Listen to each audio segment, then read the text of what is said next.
Bonjour, je suis Maïsemba Ngardino, directeur de publication du journal en ligne Tchad Info.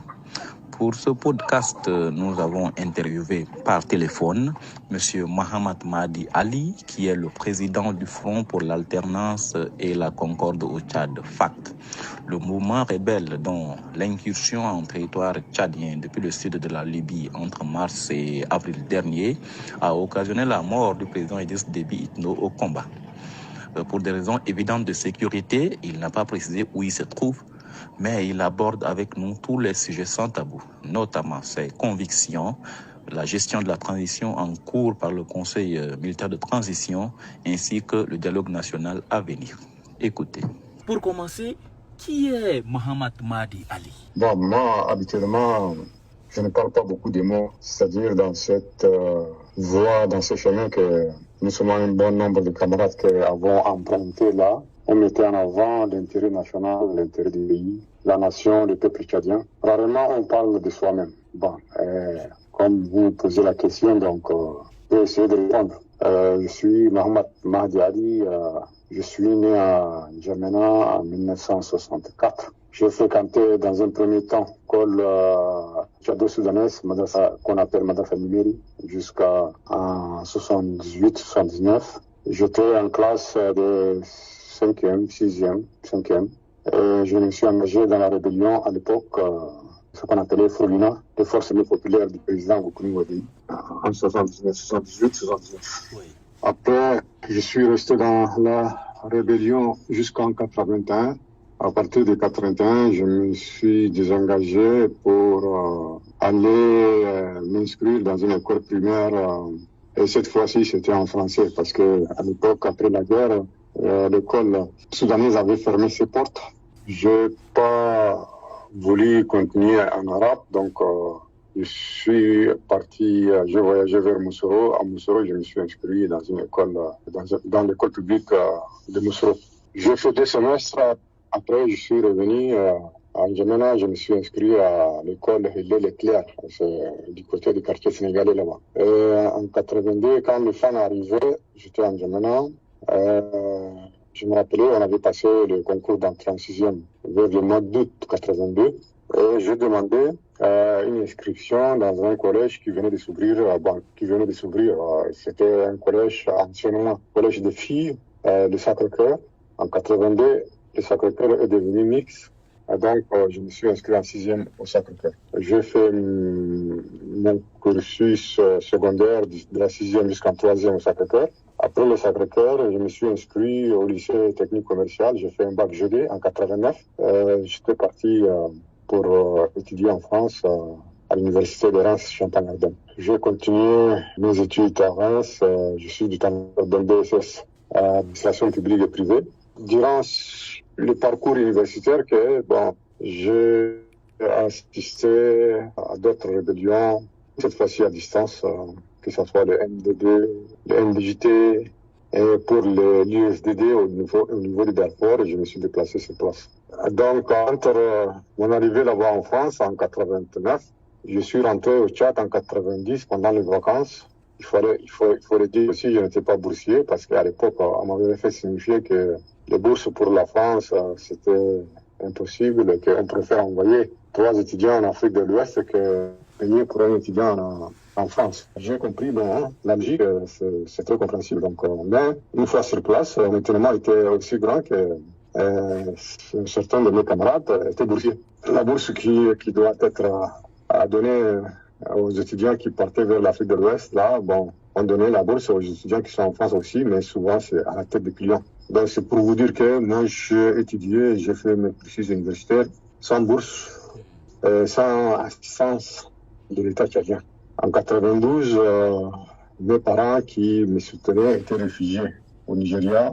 Après l'avènement d'Idriss Déby en 90, ils étaient dans l'obligation de partir parce que on venait chaque nuit les agresser à la maison. Donc mon oncle avait préféré aller rester au Nigeria pendant un temps pour que les choses se calment et après ils reviennent au Tchad. En 92, ils étaient raflés, déportés vers le Tchad exécutés. À l'époque, tout le monde s'empressait à préparer une conférence nationale et juste à côté, au niveau du lac Tchad, du Nigeria, les gens sont déportés et sont assassinés sans que personne ne réagisse.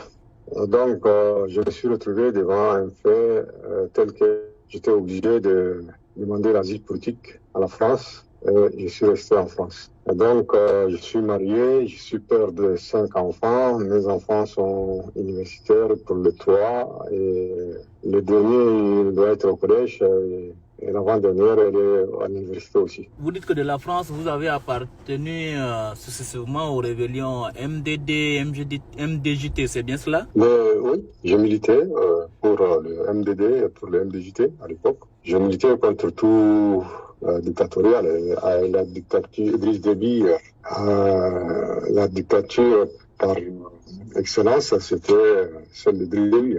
Il est venu, il a confisqué les pouvoirs, il a opprimé les uns les autres, il a assassiné pas moins de 100 personnalités politiques connues.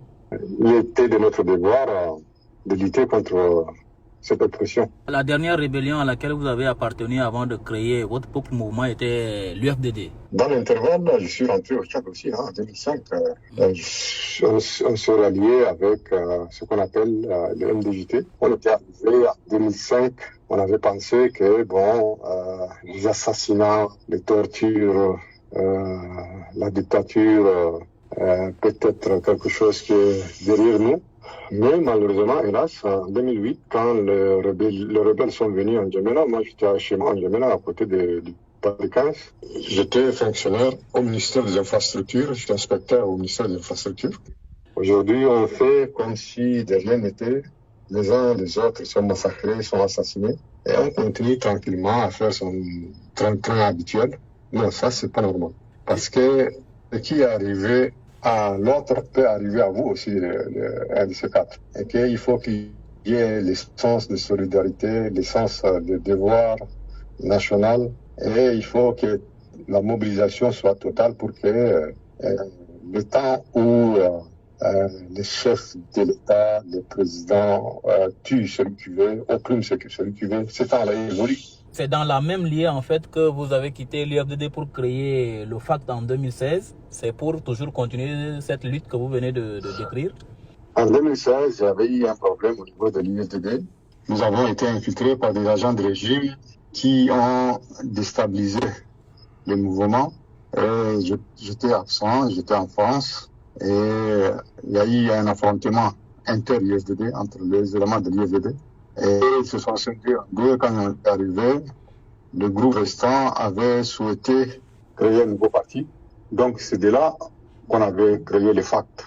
L'objectif principal du FACT, c'était comment amener sa contribution pour que l'alternance politique soit une réalité au Tchad. On n'avait pas d'ambition personnelle. Il n'y a pas de visée, nous n'étions pas là pour satisfaire des visées individuelles ou des besoins personnels. Le seul point qui nous intéressait, c'est comment concourir avec les Tchadiens, tous les Tchadiens sans exception, pour que l'alternance politique au Tchad soit une réalité. On est arrivé à un moment où Idriss Déby, tout puissant, disait à la face de tout le monde que lui, il veut pas partir, c'est parce que il pense qu'il n'y a aucun Tchadien qui peut le remplacer.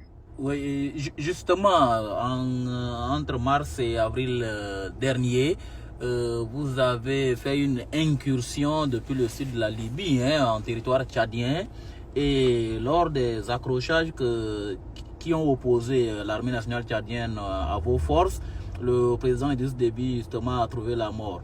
Mort dont les circonstances restent toujours incertaines. Qu'est-ce que vous en savez, vous qui étiez au front? Écoutez, ce jour-là, il n'y a pas qu'Idriss Déby qui est mort. Il y a beaucoup de Tchadiens qui sont morts de part et d'autre. Nos camarades, nos frères, combattants d'armes du FACT aussi sont tombés. Mais pour en ce qui concerne la mort d'Idriss Déby, lui, il était en arrière-plan. Comme moi-même, je suis en arrière-plan du FACT. On n'a pas pu savoir comment il est mort. Nous, quand on avait lancé l'offensif, ces combattants, ces soldats ont pris la route. Ils sont partis de bandades. Et donc, le soir, après la tombée de la nuit, que nous avons appris dans un premier temps qu'il était blessé, et après, on dit qu'il serait mort. Donc, il y a beaucoup d'hypothèses qui ont été avancées à gauche, à droite. On parle même d'un drone qui l'aurait abattu, lui, il aurait abattu un de ses généraux et que les frères de ces généraux-là ont tiré dessus. Il y a beaucoup de choses qui se disent, mais bon, seuls ses camarades, les gens qui sont avec lui, et il paraît qu'il y avait un étranger aussi qui était avec eux, seuls ceux-là qui peuvent nous dire qu'est-ce qui s'est passé réellement. Nous, on ne peut pas le dire, d'autant plus que, bon, nous ne sommes pas arrivés sur la depuis, ils ont pris la depuis et puis ils sont partis avec. Donc, on ne peut pas savoir ce qui s'est passé réellement. Lors de ces combats, comme vous l'avez relevé, il y a eu des pertes. Alors, en ce moment, que vaut réellement le FAC, le Front pour l'Alternance et la Concorde au Tchad? Le FAC est intact. Le FAC est intact. Le FAC a une vision, un cheminement politique constant qui n'a pas changé depuis 2016. Nous avons, dès le départ, indiqué clairement que si la solution des dialogues inclusifs est encouragée et que si Idriss Déby accepte de s'asseoir avec tous les Tchadiens autour d'une table ronde inclusive, nous sommes partants. Mais Idriss Déby avait de tout temps refusé. Il avait été soutenu dans cette posture-là par la France elle-même. Et qu'au lieu d'organiser une table ronde inclusive, il a préféré organiser des forums, des forums rassemblant ses courtisans et ses partisans. Nous sommes Tchadiens autant que lui, autant que quiconque. Le Tchad, c'est notre pays. Et nous avons à la fin décidé de rentrer chez nous. Le dialogue, on y reviendra. D'abord, il y a quelques semaines, vos positions au sud de la Libye ont été attaquées. Vous avez accusé les troupes du général Haftar en complicité avec des éléments tchadiens et soudanais. Pourquoi? Quelles preuves disposez-vous pour porter ces accusations? Bon, la première des choses, ce ne sont pas des accusations en l'air, c'est une réalité parce que nous avons récupéré des véhicules et des matériels appartenant à cette brigade de fils Haftar. La seconde chose, parmi les gens qui ont participé, il y a des étrangers, parmi lesquels des Français, des instructeurs français qui étaient parmi la brigade de fils Haftar. La troisième chose qui est aussi intéressante, on a été bombardé par un avion à réaction la nuit. Or, tout le monde sait que ce soit le Tchad ou Haftar, non pas des avions qui peuvent décoller la nuit. Et que les avions à réaction qui nous ont bombardés la nuit ne peuvent être que des avions de pays qui ont beaucoup plus de moyens. Donc voilà, nous on n'accuse pas gratuitement. Et Dieu sait, depuis que nous sommes ici en terre libyenne, nous n'avons jamais accusé quiconque gratuitement. Les attaques de Haftar, ce n'était pas les premières. Ce n'était pas les premières attaques. Les premières attaques, c'était en 2016-2017.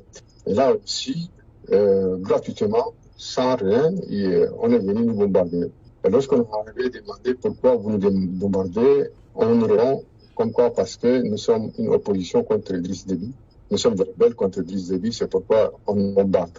Bon, par la suite, ce bombardement s'est arrêté. Et après ça, ce sont les Daesh qui sont venus nous attaquer. C'est pour vous dire qu'ici, lorsqu'on était au milieu, c'est-à-dire en Libye centrale, on était victime des attaques de toutes parts. L'attaque à Haftar seul qui nous attaquait, il y avait Daesh aussi qui est venu nous attaquer, mais bon, on a essayé de nous défendre et on s'est défendu valablement et jusqu'en avril dernier, on est rentré chez nous. D'accord, justement le fait que Haftar, aux côtés de qui vous avez combattu, se retourne aujourd'hui contre vous, ne sonne-t-il pas le glas de votre mouvement? Nous n'avons jamais été à côté de Haftar. Là aussi, c'est le texte, les gens le répètent à gauche, à droite, que nous étions alliés à Haftar. Non. Nous et Haftar, nous avons des ennemis communs. Haftar, ils combattent Daesh. Daesh est venu nous attaquer nous aussi. Ce sont des circonstances particulières qui nous ont reproché de Haftar. Il n'y a aucune autre logique, ni politique, ni idéologique. Haftar, il combat Daesh. Daesh est un ennemi à nous aussi. Ce sont des rencontres, des circonstances qui sont bien délimitées dans le temps. Ces circonstances vous ont amené à un moment donné à combattre ensemble un ennemi commun. Alors pourquoi aujourd'hui les troupes du général Haftar se retournent contre vous? Avez-vous une explication? Combattre ensemble, c'est trop dur.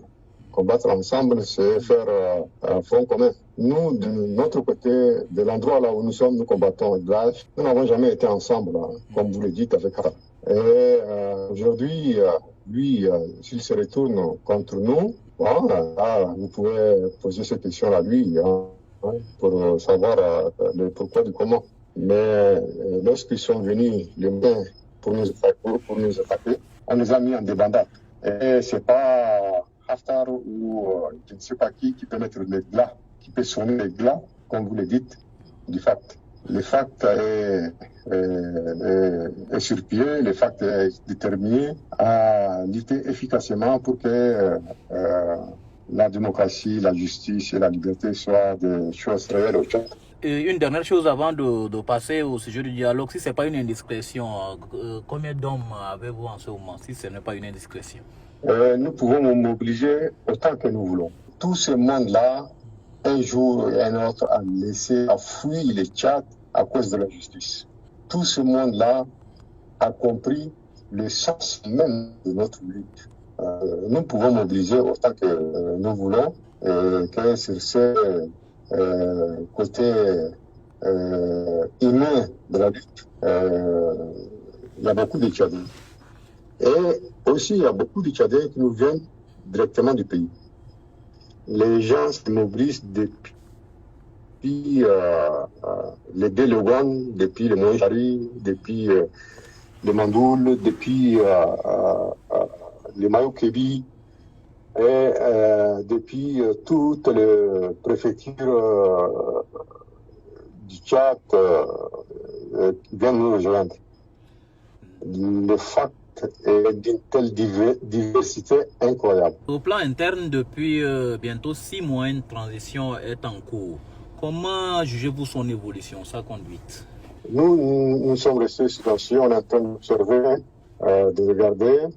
Pour une raison principale, nous sommes engagés vis-à-vis de l'opinion internationale et de l'opinion nationale tchadienne à observer et que dans l'intervalle, on voit les manœuvres et tout ce qui est entrepris par la gente pour vouloir perdurer au pouvoir. Hier, on avait assisté un peu amusé de la reconduite d'un certain Jacques Kabadi, Haroun Kabadi. À la tête du Conseil national de transition. À la tête de ce qu'ils appellent la Conseil national. C'est le monsieur qui, il y a 4-5 mois, lorsque l'ivoire ultime l'a appelé pour prendre ses responsabilités et préserver le pays, il s'est déclaré incapable. Quelques mois après, on a appelé sur la direction du parti du régime. Et là, bizarrement, l'incapacité s'est évaporée. Aujourd'hui, conduit comme président de cette mascarade de CNT. Donc, c'est une façon de se moquer des Tchadiens. Il n'y a aucun sérieux dans tout ce qui est entrepris aujourd'hui. On avait vu des exemples étonnants. L'Assemblée qui était dissoute dès le départ par la junte, on la ressuscite pour revenir encore voter des lois. Mais écoutez, soyons un peu sérieux quand même. Le Tchad, c'est un pays. Le Tchad est tombé très bas. Le Tchad est entre les mains des aventuriers, des incompétents, des gens qui font ce qu'ils veulent de notre pays. C'est ça la réalité. D'accord. Et on dirait qu'aujourd'hui au Tchad, tout ce qui est intéressant, tout ce qui est important, ce ne sont pas les institutions, mais uniquement la force armée qu'on utilise à volonté pour les interventions ailleurs qu'au Tchad. Donc la raison d'être de ce régime de la junte, que ce soit du régime passé de Driss Déby ou bien de la junte actuelle, c'est le service qu'elle rend à d'autres en intervenant partout en Afrique. Voilà la réalité. Tout ce qui est institution, tout ce qui est administration tchadienne, tout ce qui est population tchadienne, les gens s'en foutent. On les piétine. C'est pas notre affaire. Il faut qu'il y ait une armée forte. Pour nous, c'est occupé. Toutes les contestations internes, et aussi pour qu'on la projette dans des opérations pour lesquelles nous n'avons rien comme intérêt ou bénéfice. D'accord. Un comité chargé de la préparation, de la participation des politico-militaires au dialogue national, dirigé par l'ancien président Goukouni Weddey, a été créé. Avez-vous été contacté par ce comité en vue de votre éventuelle participation à ce dialogue? Bon, le comité a été créé et son président Goukouni Weddey, c'est une fait que nous respectons. Nous lui devons toutes les considérations dues à son rang d'un ancien président. Nous connaissons aussi son parcours, son histoire personnelle. Nous pensons qu'il peut faire quelque chose de très crédible. À la seule condition qu'il ait les marges de manœuvre nécessaires. Or, tel que c'est parti, on ne laisse pas faire. Parce que la conception même du pouvoir au Tchad est devenue aujourd'hui quelque chose qui est totalement privé, qui ne concerne que certains groupes et que les autres Tchadiens n'ont rien à voir là-dedans, ils n'ont aucun droit. Cette conception de la chose-là doit être révolue. Le Tchad appartient à tout le monde, du nord au sud, de l'est à l'ouest. Et que il y avait eu plusieurs guerres, rébellions depuis des années. On a personnalisé la chose. Aujourd'hui, on est arrivé à non seulement transmettre le pouvoir d'une manière héréditaire, mais on pense que Idriss Déby qui est mort en combattant là, qu'on doit le venger parce que c'est notre père. Écoutez, on est très bas. Il n'est pas mort de mort naturelle. Il y a quelqu'un qui, est-ce qu'on avait fait des annonces pour dire que les Kamougués et les Maloum sont des assassins du Famorban et qu'il faut les venger. Écoutez, c'est ridicule. Les Tchadiens ont démissionné de leurs responsabilités. Et on fait comme si de rien n'était. Le pays est dans le gouffre. On est tombé très bas. On s'enfonce chaque matin. Donc, dans ces conditions-là, nous l'avons dit et répété à maintes reprises que nous sommes disposés au dialogue. Est-ce que ce comité vous a saisi officiellement? Le président Goukouni, j'arrive. Le président Goukouni avait envoyé leurs représentants pour contacter nos représentants qui sont en Europe. Nous ne voyons aucun inconvénient, d'autant plus que c'est depuis 2016 que nous avons demandé à ce que les problèmes tchadiens soient résolus d'une manière pacifique et que les règlements autour de ces problèmes, autour d'une table ronde inclusive, c'était notre demande. Et aujourd'hui, où cette table ronde inclusive devient de plus en plus une réalité et que tout le monde commence à dire que voilà, il faut faire une table ronde inclusive, nous ne pouvons pas aller à contresens quand même. Même si on a des doutes sur la volonté réelle de la junte pour organiser quelque chose de très transparent. Et donc, pour nous, pour que la table ronde soit transparente, soit juste qui peut aboutir à des résultats, à un progrès palpable, il faut nécessairement que tout le monde participe. De tout horizon participe. Oui. Et c'est ça notre position. Donc, le principe de la participation au dialogue est là. Maintenant, est-ce qu'il y a des conditionnalités? Écoutez, nous n'avons rien à voir avec des conditions à poser à la junte. C'est-à-dire qu'il faut faire la part des choses. La junte, elle est, par sa nature, elle est légitime. Comme nous, rébellions, nous sommes légitimes. C'est vrai. Nous tirons notre légitimité de nos convictions et de notre vision politique. Et aussi, ils n'ont pas été élus. Et donc, dans ce sens-là, la seule mission qui doit revenu à eux, c'est organiser la table ronde inclusive dans des conditions de sécurité nécessaires pour les uns et les autres, afin que les présidents élus suite à des élections transparentes puissent continuer et puissent essayer de prendre les résolutions qui sont posées en ce moment pour que le pays avance. Alors, si vous participez à ce dialogue, selon vous, quels sont les sujets qui devraient figurer en bonne place? Tout doit être revu sur le plan institutionnel, voir tous les textes fondateurs de nos institutions, sur le plan politique, social, économique. C'est-à-dire, aujourd'hui, le Tchad, c'est une coquille vide en termes de démocratie. Il n'y a rien. Ce matin, j'apprenais qu'on avait interdit à un parti politique de hisser le drapeau Tchad dans sa cour. Quel texte interdit d'hisser le drapeau quelque part? Est-ce que si les citoyens l'entendent le drapeau devant sa maison, c'est qu'il a violé la loi? Non. Et donc, il faut, bien sûr, nous sommes très conscients que tous les mots MAUX qui minent le Tchad ne peuvent être réglés en quelques mois d'une conférence ou d'une table ronde inclusive.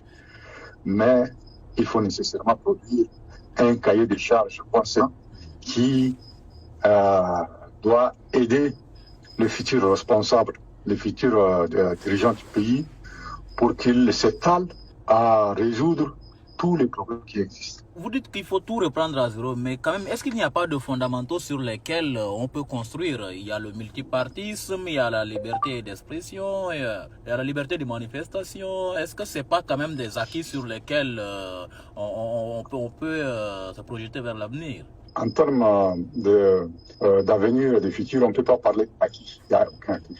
Le Tchad aujourd'hui, il n'y a aucun acquis. Le Tchad, c'est une dictature. Idriss s'est emparé du pouvoir. Ce n'est qu'une mascarade.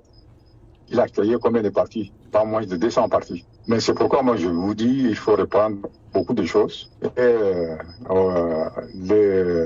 le temps qui sera attribué à cette grande manifestation qui est le dialogue national ne peut pas être infini. Donc, il y a certaines choses qui seront déléguées sur un cahier des charges, surtout en ce qui concerne les problèmes sociaux. Aujourd'hui, les conflits communautaires, ce sont des choses récurrentes. Il faut essayer de mettre le garde-fou. Il faut essayer d'arrêter ça. L'État a démissionné. Et parfois, c'est l'État qui se comporte en pompier pyromane. C'est l'État qui pousse les uns à attaquer les autres. Le Tchad n'est pas aujourd'hui. Le Tchad est né il y a plusieurs décennies. Et pourquoi on n'entendait pas parler dans les temps des problèmes agriculteurs, éleveurs, des problèmes, je ne sais pas, pêcheurs, piroguiers? Non. C'est fait à dessein et c'est une volonté manifeste du régime en place qui applique fidèlement la logique de diviser pour mieux régner. Rien n'est impossible. On nous dit que le vivre ensemble est impossible, il faut se séparer, il faut, je ne sais pas, diviser le pays. Écoutez, il faut donner la chance, ce qu'on appelle l'État unitaire, là, dans le vrai sens de l'État unitaire, existe. D'abord, lorsque c'est impossible, il faut penser à d'autres formes d'État. Il faut décentraliser, il faut fédérer, il faut déléguer, il faut déconcentrer, il faut subvention administrative peut-être faite d'une manière que la vie des citoyens lambda tchadiens soit valeureuse. Aujourd'hui, la vie d'un Tchadien n'a aucune valeur. C'est ça le problème. Le Tchad est confronté depuis des décennies à des coups d'État, des rébellions. Alors, en quelques mots, selon vous, qu'est-ce qui devrait être fait pour en finir définitivement avec ces cycles de violence? Il faut régler le problème de la justice, de l'injustice, l'égalité entre les Tchadiens. Nous sommes tous égaux. Il n'y a pas un Tchadien plus Tchadien que d'autres. Il n'y a pas un Tchadien plus valeureux que notre Tchadien. Il faut qu'on revienne, on s'assoit, on se considère comme des frères. Nous n'avons rien d'autre. Nous n'avons d'autre ou aucun autre endroit pour aller, sauf ce pays-là. C'est le nôtre. Et là, il faut qu'il y ait respect mutuel, il faut qu'il y ait considération. Il faut que les Tchadiens soient au même pied d'égalité. Mais ne dites pas que voilà, les autres là, ils sont violents et que les autres là, ils n'ont pas culture de la violence. Non, non. C'est l'environnement qui conditionne les mentalités et l'état d'esprit des uns et des autres. Il n'y a pas de gens qui sont beaucoup plus aguerris, qui sont capables de faire la guerre et que d'autres sont pacifiques et qui ne veulent pas la guerre. Non, non. Même celui qui est pacifique là, lorsqu'il est devant le mur, il va utiliser tout moyen pour se défendre. Et donc, la nature humaine a conditionné les uns et les autres. Ça ne peut pas être argument pour essayer de prévaloir certains sur d'autres. Donc, il faut qu'il y ait une égalité, une justice entre les Tchadiens. Et là, c'est notre souhait le plus ardent. Les Tchadiens ne sont pas mis à s'entretuer brusquement comme ça. Il y a des décennies et des décennies de vivre ensemble. Les gens ont vécu ensemble. Et je disais tantôt qu'il y a eu des problèmes beaucoup plus graves dans ce monde-là, comme l'apartheid, qui a été résolu. Hein. Les gens se sont assis autour d'une table et ils ont compris que le monde a évolué, les mentalités ont changé et que notre vision de la vie commune doit évoluer. Voilà, c'est tout. Si justement, à l'issue de la transition en cours, M. Mohamed Madi Ali est candidat à l'élection présidentielle et qu'il perd cette élection, en acceptera-t-il les résultats? Écoutez, moi, cette hypothèse-là, je me la réserve à mes camarades. C'est-à-dire, ça ne peut pas être sûr. Je ne suis pas là pour aller récupérer quoi que ce soit ou bien aller être candidat à quoi que ce soit. Je suis, et là, ça dépend des discussions qui auront lieu dans le futur avec mes camarades et lorsque les choses évoluent dans le bon sens. Écoutez, le jeu démocratique, ses règles, et la première de ces règles, en ce qui concerne les élections, c'est qu'il doit y avoir un gagnant et un perdant. Mais, bon sang, si les règles sont très claires et transparentes, comment voulez-vous refuser un échec? C'est normal. Et c'est ça la démocratie. Donc, là, les derniers mots reviennent au peuple tchadien. C'est lui qui doit choisir la personne qui doit présider à ses destinées. Et donc, lorsque les Tchadiens se prononcent librement, avec toutes les transparences possibles, pourquoi rejeter, pourquoi ne refuser les résultats? Nous ne sommes pas différents de ces Européens qui nous traitent pour de moins que rien et que des gens qui n'ont aucune culture ou aucune civilité démocratique. Non, non. Nous aussi, on est capable de comprendre les choses. Nous aussi, même si c'est un peu différent dans notre société traditionnelle, il y a certaines élections qui se font. Et d'ailleurs, c'est beaucoup plus transparent. Moi, j'ai assisté à des élections de chefs de canton. Il n'y a pas d'urne, il n'y a pas d'isoloir. Non, non, c'est pas caché. Tout le monde, chaque chef de groupe vient s'aligner derrière son candidat. Tout le monde voit qui est qui. Donc, là aussi, on était vraiment enfermés dans des situations de violence, de guerre, pour finir nous qualifier des gens qui sont incapables de faire quoi que ce soit. Et on nous a mis cette étiquette-là. Et voilà, on en paye le prix.